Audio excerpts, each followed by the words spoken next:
brass shell features odd pawn-like parts. The commenter suggests that the pawns are not in their originally intended positions or alignment.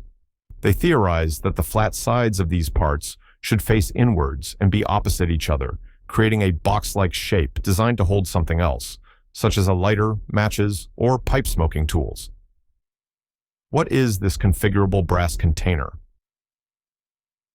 This brass item, with its reconfigurable pawn-like internal components, is indeed suggested to be a versatile case or etui, designed to hold various smokers' accessories. The idea is that the internal dividers, the pawns, could be arranged in different ways to create compartments of suitable sizes for carrying items like a Zippo-style lighter, a small box of matches, pipe cleaners, a pipe tamper, or other small tools associated with pipe smoking or general tobacco use. Brass was a common material for such personal accessories in the past due to its durability and aesthetic appeal. The configurable nature would have made it a practical and adaptable case for a gentleman's smoking requisites. Bought from an auction, these small metal lever-like arms are a mystery. Attempts to find information from any part number or to identify a manufacturer from the info on the box have been unsuccessful. The finder speculates they might be little relay arms or something for manufacturing. What are these small mechanical levers? These small metal arms are identified as looking like throttle levers, specifically the type used on small engines, such as those found on lawnmowers, go-karts, log splitters, tillers, or other small gasoline-powered equipment. A throttle lever allows the operator to control the speed of the engine by adjusting the amount of fuel and air entering the carburetor. These levers are typically connected via a cable or linkage to the carburetor's throttle plate.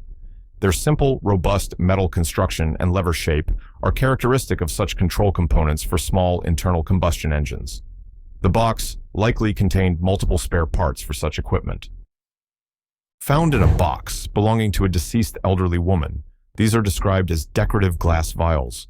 Their specific appearance isn't detailed, but their context suggests they are personal items. What are these small, likely ornate glass containers? These decorative glass vials are identified as perfume bottles, and fancy ones at that, representing a nice find. Throughout history, perfume has been housed in a vast array of beautifully designed and often ornate bottles, reflecting the value and luxury associated with fragrances. Elderly women in particular might have collected or been gifted such bottles over many decades. These bottles can be made from cut glass, crystal, colored glass, or feature elaborate stoppers, metal overlays, or hand-painted decorations. Even empty, vintage, and antique perfume bottles are highly collectible items, valued for their craftsmanship, design, and historical connection to perfumery and fashion. A white, circle-with-legs-looking thing, about the size of a fingernail, has been found in a kitchen sink on 3 separate occasions over the past 3 weeks. Only one is found at a time. The finder is creeped out by it and unwilling to touch it. What is this recurring tiny object? The mystery was solved when the finder's husband discovered that this small, white, circle-with-legs object is actually a tiny component part from a fake or artificial baby's breath plant that they had next to the sink. Artificial flowers, especially those mimicking delicate sprays like baby's breath, gypsophila, are often constructed from many tiny molded plastic or silk florets attached to wire stems. Over time, or if the plant is disturbed or cleaned, these tiny individual florets or parts of them can become detached and fall off. The circle would be the main part of the tiny flower, and the legs would be the remnants of the tiny petals, or the point where it attached to the stem. This metal hook-like object was found bolted to a cliff face by the ocean in Sydney, Australia. What is this coastal safety hardware? This metal object is identified as the mount for an angel ring, which is a term often used for a publicly accessible lifebuoy or life ring. These life-saving devices are strategically placed along coastlines, piers, harbors, and riverbanks, allowing members of the public to quickly throw them to someone in distress in the water. The metal mount is bolted securely to a cliff face, wall, or post, and is designed to hold the lifebuoy so it is readily visible and easily deployable in an emergency. The commenter notes that on this particular found mount, the bottom part has been bent upwards. It should normally be a flat plate, perpendicular to the ground, to properly support the ring. This thick glass cup features a handle, but unusually has no bottom. What is this bottomless glass utensil used for in the kitchen, likely related to preserving or transferring substances? This bottomless thick glass cup with a handle is identified as a mason jar filler or a canning funnel. It's a specialized type of funnel specifically designed for transferring jams, jellies, preserves, sauces, pickles, or other food items into wide-mouth canning jars, like mason jars, during home canning and preserving. The wide top opening allows for easy pouring of hot or bulky foods, while the wide, short spout at the bottom is sized to fit snugly into the mouth of a standard canning jar, minimizing spills and keeping the jar rim clean, which is essential for achieving a proper seal. The handle provides a secure grip, especially when dealing with hot substances. Along a trail in a rural area, there are a bunch of these little posts with locks on them. What is the purpose of these secured, ground-level access points? These little posts with locks on them are identified as possibly being sampling wells, also known as monitoring wells. These are small-diameter wells drilled into the ground to access groundwater. They are used for a variety of environmental monitoring purposes, such as checking groundwater levels, collecting water samples for chemical analysis to detect contamination from landfills, industrial sites, agricultural runoff, or leaking underground storage tanks, or monitoring the effectiveness of groundwater remediation efforts. The lockable cap provides security, preventing unauthorized access, tampering, or accidental contamination of the well. Their presence along a trail in a rural area might indicate ongoing environmental studies or monitoring of a nearby sensitive area or potential pollution source. This foil rectangle was found inside the drawer located under an electric oven. It was discovered when the drawer wasn't closing properly, as it was hanging out sideways in one of the tracks, having apparently fallen in there. One side of the foil, shown in the first pic, is sticky on its wings, like an adhesive. The finder wonders if it was originally adhered to the underside of the oven and fell off. What is this foil piece? This foil rectangle with adhesive wings is identified as an insulation panel that was originally stuck to the bottom of the oven, above the storage drawer. The drawer beneath an oven is often used for storing pots, pans, and baking sheets. This insulation panel, typically made of heat. Reflective foil backed with an insulating material serves two main purposes. Firstly, it helps to prevent the items stored in the drawer from getting excessively hot when the oven is in use. And secondly, it contributes to the oven's overall energy efficiency by reducing heat loss downwards. Over time, due to heat cycles and the degradation of the adhesive, these insulation panels can sometimes become detached and fall into the drawer below. This solid wood cylinder, 16 inches long and weighing roughly 2 pounds, features a cog-like or shaped end. It was left at a work desk by a coworker who recently passed away. This coworker had a background in historical reenactment, specifically of the French and Indian War period, and also had a keen interest in ships from the 1800s. What is this wooden maritime-related artifact? Considering the wear on it and the owner's historical interests, this solid wood cylinder with a shaped end is identified as a belaying pin, a crucial piece of rigging hardware used on traditional sailing ships. Belaying pins are stout wooden or metal rods, typically with a cylindrical shaft and a distinctively shaped head or cog end that prevents them from slipping through their mounting holes. They are inserted into holes in a pin rail, also called a fife rail, which is usually located at the base of masts or along the bulwarks of the ship. Sailors would belay the ropes, lines, that control the sails and yards around these pins to secure them, allowing for quick adjustment and release of the rigging. The wear observed would be consistent with the friction of ropes being repeatedly wound and unwound. A solid, heavy, white, now stained brown, rubbery object was found floating in a closed coffee travel mug. It has no text or markings and is approximately the size of a Post-it note. The finder isn't sure when it got in there, but had iced coffee in the mug with ice from their home refrigerator. What is this strange, resilient object that ended up in a coffee mug? This white, rubbery object is identified as a silicone bracket, or component from a refrigerator ice maker mechanism. Many automatic ice makers inside refrigerators have various silicone or rubber parts, such as seals, baffles, guides for the ice, or flexible components in the ice ejection system. It's possible for one of these small silicone pieces to become dislodged from the ice maker assembly due to wear, ice buildup, or during a harvest cycle.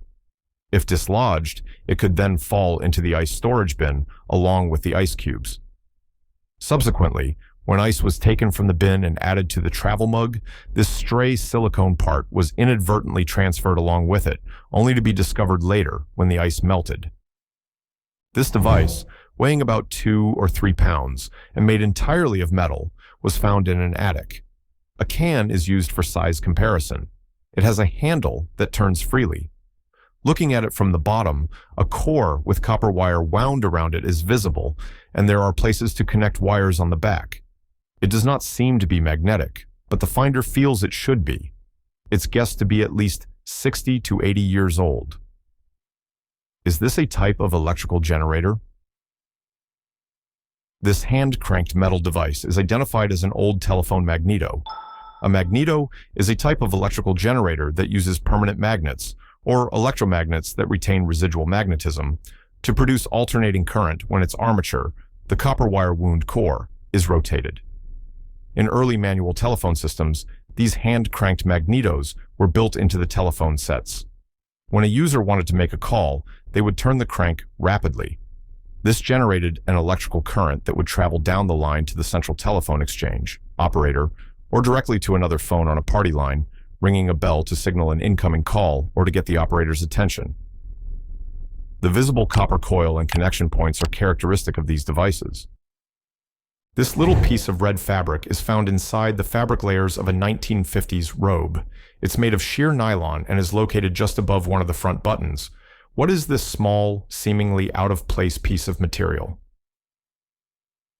This small piece of red, sheer nylon fabric, found within the layers of a vintage 1950s robe, is most likely just a stray piece of material that was accidentally trapped between the fabric layers during the garment's manufacturing process.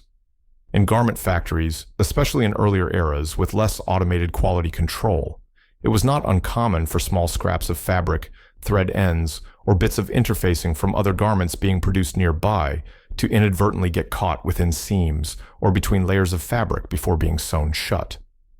The red nylon might have been from another item being cut or sewn on an adjacent workstation and simply drifted or was misplaced onto the robe's fabric before a seam was closed, effectively sealing it inside.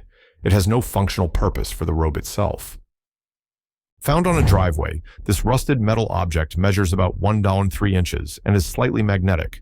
The finder is hoping it's not a fallen part from their car. What could this small, rusted, slightly magnetic component be? Reassuringly, this is identified as likely not being from a car's essential systems. Instead, it's described as a small electric motor, probably from some sort of power tool, a battery-powered toy, like a remote-controlled car, a small household appliance, or a hobbyist project. Small DC electric motors of this size are ubiquitous in many consumer products. Over time, if a toy is broken and discarded, or an old appliance is thrown out, these motors can end up in driveways or yards. The rust indicates it has been exposed to the elements, and the slight magnetism is characteristic of the permanent magnets or electromagnet components within the motor's stator or rotor. After the snow melted, this covered hole or tank was discovered in the yard of a new house.